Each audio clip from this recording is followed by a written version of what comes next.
Sunday School teacher, I'm glad that you joined us for our time of study and preparation. I'm Tim Smith with Sunday School University. We're continuing in our study of Acts. We are working on the lesson for Sunday, August 4th. The title of this lesson is Calling. We're going to be in Acts chapter 9.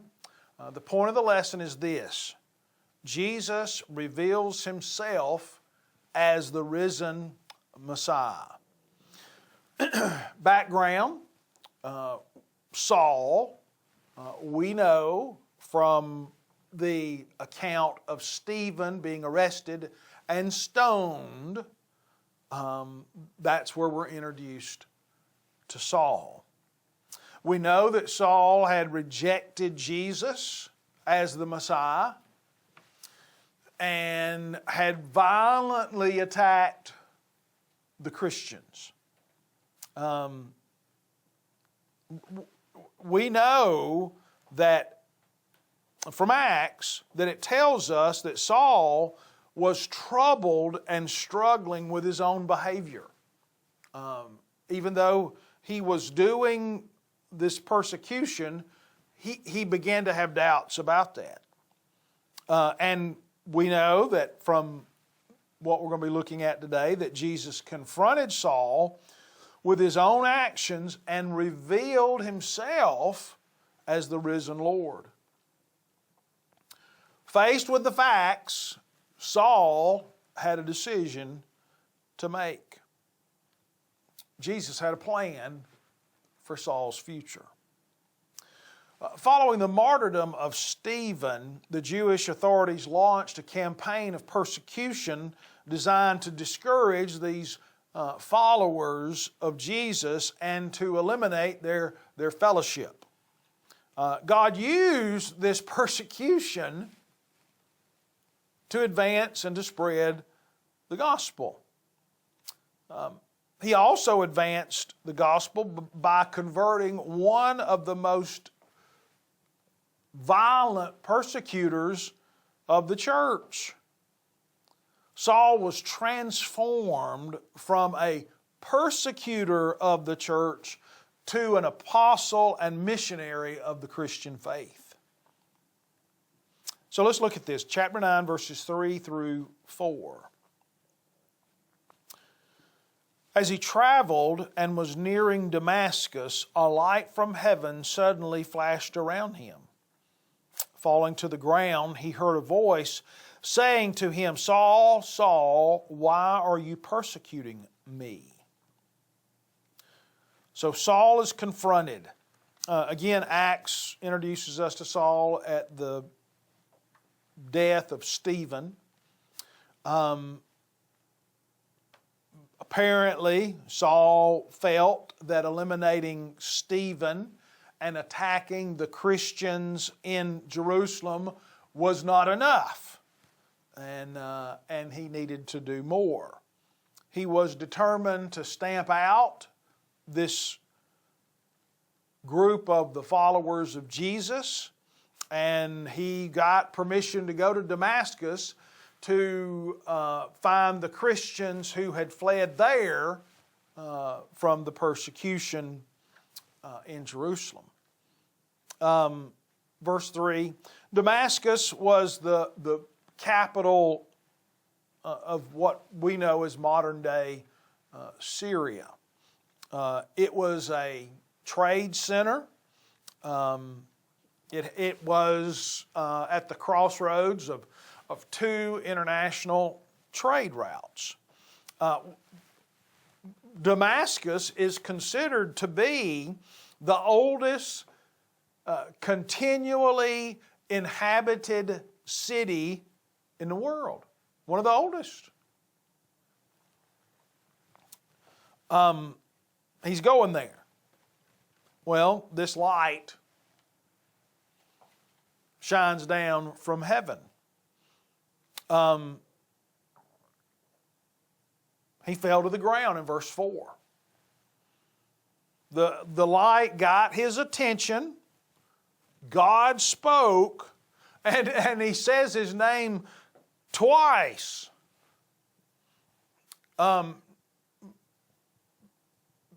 It's Jesus speaking to Saul, not in an angry tone, but in that, as a parent or as a boss, how many times have you had to look at a child, something they've done, and you just shook your head and you said their name? Or you had an employee that just did something that was so bad or stupid, you were past the point of mad, you just said their name, shook your head. Well, that's kind of what's going on right here with God, with Jesus saying His name twice. He's getting his attention. And Jesus said, "Why are you persecuting me?" Saul was going after people, but in reality he was fighting Jesus. Look at verses 5 through 9. "Who are you, Lord?" Saul said. "I am Jesus, the one you are persecuting. Get up, go into the city, and you will be told what you must do." The men who were traveling with him stood speechless, hearing the sound but seeing no one. Saul got up from the ground, and though his eyes were open, he could see nothing. So they took him by hand and they led him into Damascus. He was unable to see for 3 days and did not eat or drink. So there in verses 5 through 9,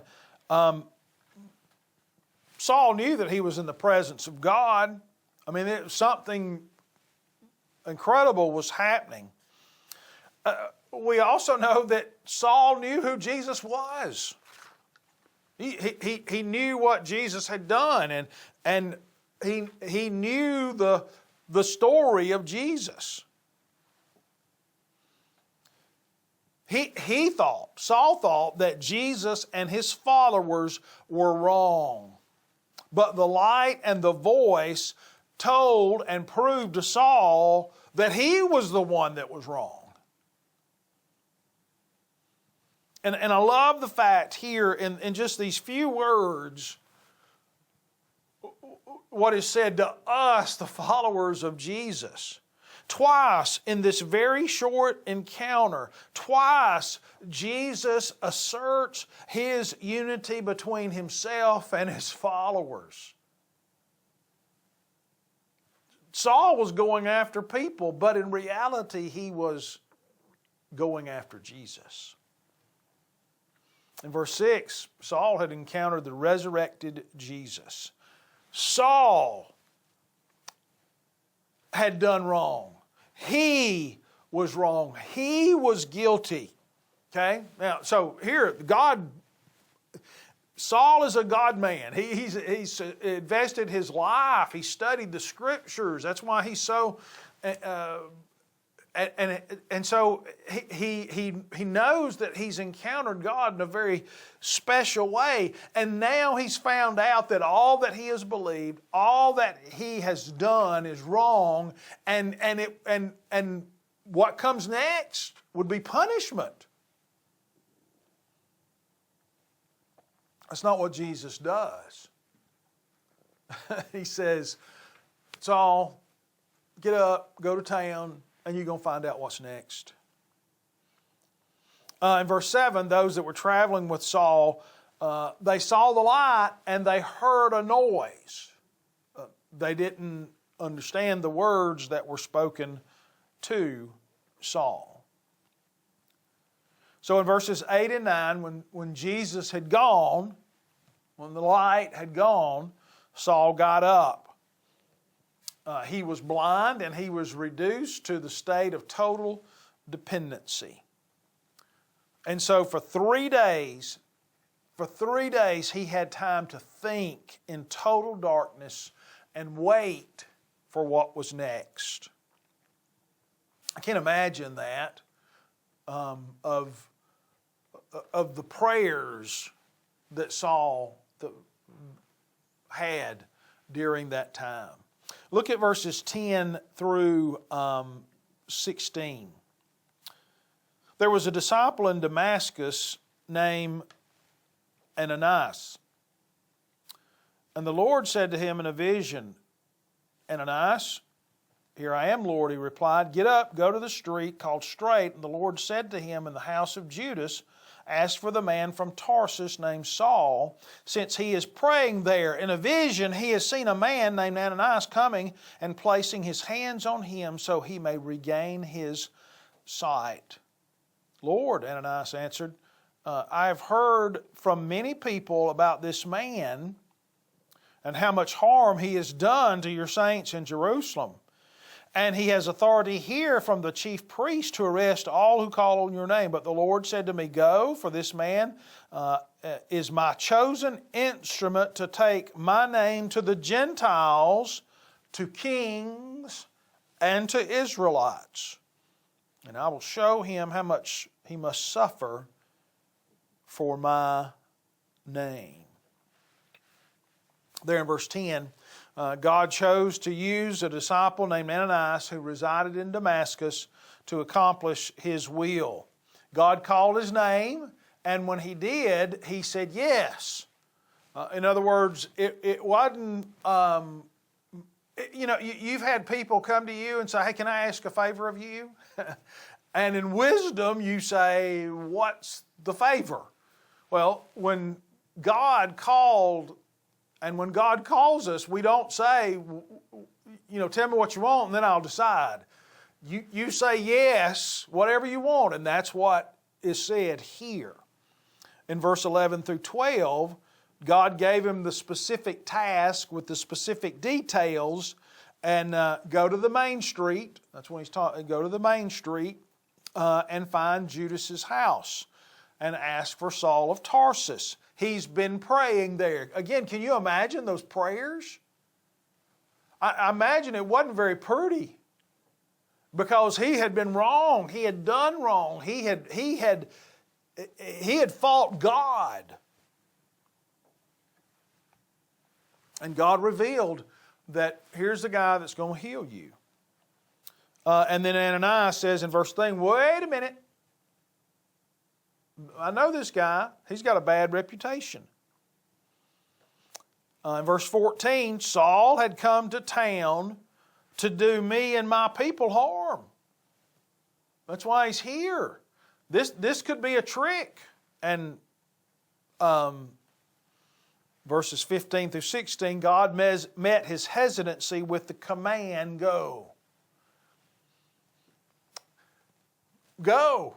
And here's why you need to go. And he gives that important mission. We know that Saul would be used by the Lord in accomplishing the spread of the gospel to the ends of the earth. This persecutor would become the persecuted. And he would gladly accept the suffering that was required for the sake of the name of Jesus. And we know that Ananias did as the Lord commanded, and that Saul was healed of his blindness. So what we're going to do is we teach these verses. Got your summary? Number one, Christ holds people accountable for how they respond to Him. We're responsible for whether we say yes or no to Him. Number two, believers can recognize Jesus when they encounter Him. Saul heard, those around him didn't. Believers can recognize Jesus when they encounter Him. Number three, believers can affirm God's work in the lives of others. Ananias was used of God in this situation. And so got some ideas here as you get interest as they walk into the room. But also the challenge, the closing, the application. Tell the group how you knew the Lord was calling you to teach or to lead this class or group. Explain the confirmation that you found from Scripture and from Christian friends. Talk about God's calling in your life. of how you got to this point. And why do that? Well, again, this lesson is about calling. And so that last point in the conclusion, maybe, hopefully, there's someone in your group that God is calling today. There may be someone in your group that God has been speaking with about being a Sunday school teacher, or being a servant in the church, or taking a ministry position, or being a missionary, or going to seminary to be a pastor. But say, is God calling you? And offer them that opportunity to say, yes, I believe that God's been talking to me about me doing something. They may not know what it is, but they know that God's calling them. Well, pray for them. Close the time. Close in prayer by praying for those that have been, and you may have had people in your class that have been called of God, and now they're pastors, or they're missionaries, or they're teaching in preschool. Pray for them. Pray for those that will be called out of your class to serve in another way. The title of the lesson is Calling. The point of the lesson is this: Jesus reveals Himself as risen Messiah. Well, I'll be praying for you as you teach this coming Sunday. God bless you.